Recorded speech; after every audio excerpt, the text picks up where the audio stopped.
Hi guys, you're welcome to another edition of the Game Plan Show. It's a lovely Thursday night and my name is Fiifi Anaman, and your regular host and my boss Godfred Akoto Boafo has some stuff to attend to, and so I'm doing the show instead, just as I've always done. And now I have a lot of things to discuss. Today we'll be looking at the Black Starlets. Yep, the Black Starlets are in the news once again.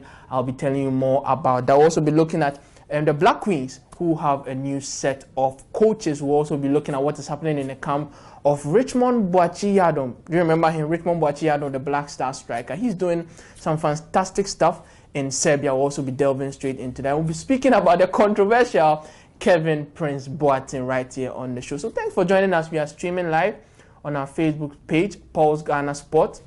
We are also on Twitter, if you can give us a follow, Pulse Sports GH. We're on Snapchat and on Instagram as well, Pulse Sports GH. So yes, welcome to the Game Plan Show, and without much ado, let's delve straight into what we'll be talking about today. We'll start in the camp of Ghana's Under-17 national team, the Black Starlets. Now, yesterday they made a bit of history from our perspective, because we've not been to the Under-17 World Cup in 10 years. The last time we were there was in South Korea in 2007. Most of you would remember that tournament. They had the likes of Ishmael Yate, Ransford Osei, Sadiq Adams, and the good old day Joseph Ado, as well as some other players coached by Selas Tete. They placed fourth in that tournament in South Korea. And since then, the Black Starlets have missed 3 consecutive Under-17 World Cups. And yesterday, finally, they made it back after 10 years. Now, the current crop, which is managed by coach Kwesi Fabian, yesterday in Port Gentil, they beat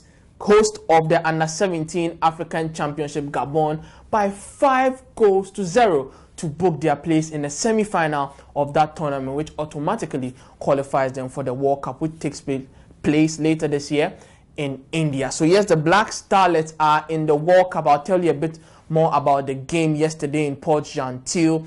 Goals were scored by Captain Eric Eya as well as Emmanuel Toku. Those are 2 strikers of the side. They both grabbed a brace each, 2 goals each. Yes, they mean business. And then the last goal was scored by substitute Patmos Ahen. So 5-0. The Starlets have now scored 9 goals in 2 games. For those of you who watched the first game, the Starlets thrashed Cameroon by 4-0. So that's 9 goals in 2 games, and none conceded. Qualification to the World Cup, qualification to the semi-final of the CAF Under-17 Championship.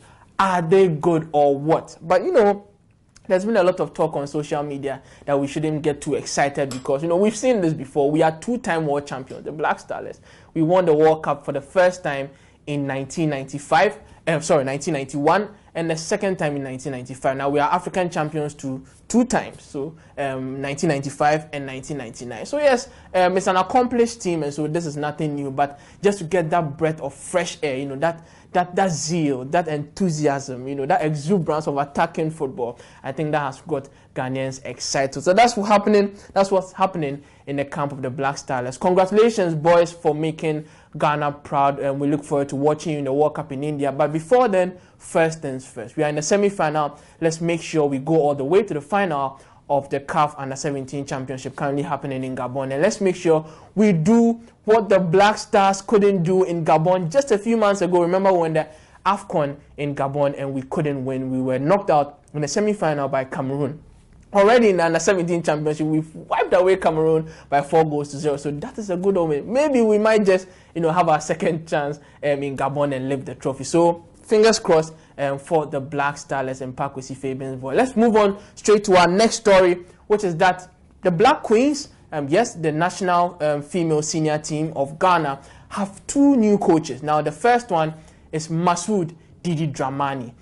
He is a former Kotoko coach, no stranger to women's football. He was a coach of the national women Under-17 team, the Black Maidens, that played in the World Cup in 2012 in Azerbaijan. He was 3rd in that tournament. That meant he grabbed bronze medals for the country. So yes, he has an extensive experience with coaching women's national teams. He's also a former coach, in fact, of Kumasi Asante Kotoko, whom he coached from 2012 to 2015. He won 2 league titles and an FA Cup title. So yes, Masoud Didi Dramani, the 51-year-old, is the new head coach of the Black Queens. He replaces Yusuf Basigi, who is currently on an attachment for about 6 weeks and in Serbia. So yes, Yusuf Basige is away and Masoud Didi Dramani has replaced them as head coach of the Black Queens. So assisting Masoud Didi Dramani is the person I really want to talk about. And who is it or who is she? It's actually a woman. And let me best your bad boy. Yes. So Madam Mercy Tego has been named the assistant coach of the Black Queen. And this makes me so excited because Madam Mercy Tego is a very, very popular name in women's football. She's 43 years old, a former Black Queens member. She played at the 1999 FIFA Women's World Cup with Ghana. She's also a FIFA referee. Yes, she officiated in the 2007 FIFA Women's World Cup. And she's also a CAF License A holder, and she's also the president of the Retired Women Footballers Association of Ghana. So she's, it's quite a loaded CV, Madam Mercy Tego. And the best one, the best detail on her CV is that she's the first female to be head coach of a Ghanaian male side. That was in 2016. She was appointed head coach of Amidao's Professional, the former Premier League side. So a woman coaching men, you can imagine, the amount of talent that she has. So I'm so excited, or as I've seen on social media, many of you are excited to see a woman getting a post with the Black Queens, albeit as assistant. I mean, there's steps to everything. So we hope that she makes the next step very soon. So congratulations to Madam Mercy Tego for being named assistant coach of the Black Queens. The Black Queens, of course, have been in the news demonstrating to get money and stuff, and they've not really enjoyed a lot of public support. So we hope that with the appointment of a woman, things will begin to kick up as it were. The Black Queens, of course, were gold winners at the 2015 All Africa Games, and also they were bronze medal winners at the 2016 Africa Women's Championship. So all the best, Black Queens, with your new coaches, with our new coaches, and we hope that they bring the best to the nation. Let's move on to our next topic, which will take us all the way to Serbia. Yes, to Serbia. Partizan Belgrade have a Ghanaian striker called Richmond Boakye Yiadom. Now this season, he's been enjoying a fantastic run of goal scoring. He's already scored 9 goals in the league. Yep, 9 goals so far in 14 league games in the Serbian Superliga. Richmond Boakye Yiadom doing very well there. Now we know he scored 14 goals in 17 games across all competitions in Serbia since moving in January. Can you imagine? 17 games since January, and he has scored 14 goals in 17.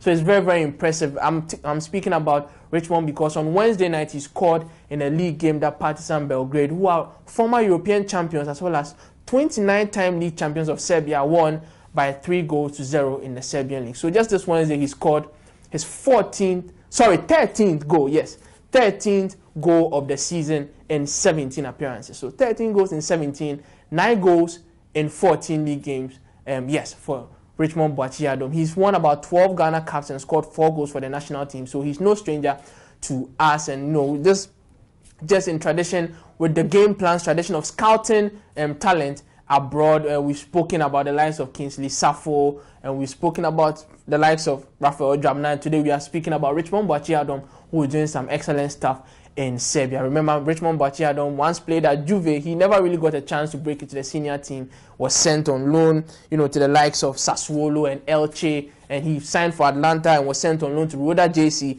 and US Latina, yes, which is the club that actually currently owns him. He went on loan to Partizan Belgrade. So he's on a 1.5-year loan at Partizan and banging in the goals, which is good news for Ghana because we need all the goals we can to support Asamoah Gyan Afon. Now to our last topic before we bounce out of the studio. Now we cannot leave here without talking about the bad boy himself, the controversial Kevin Prince Boateng. He has signed a new deal at Las Palmas, which will keep him at the Spanish club till 2020. Now what this means is that the attacking midfielder, or the striker as he has been deployed this season, who has scored 10 goals in 28 league games in the Spanish La Liga, will be staying at the club. Remember, we brought to you on the game plan. Godfred told you guys that Kevin Prince Boateng had received interest from Valencia, but he has killed all speculation by signing a new deal. Now this is very interesting because Las Palmas is not the biggest team in the Spanish La Liga, but he has finally decided to stay with them. So that's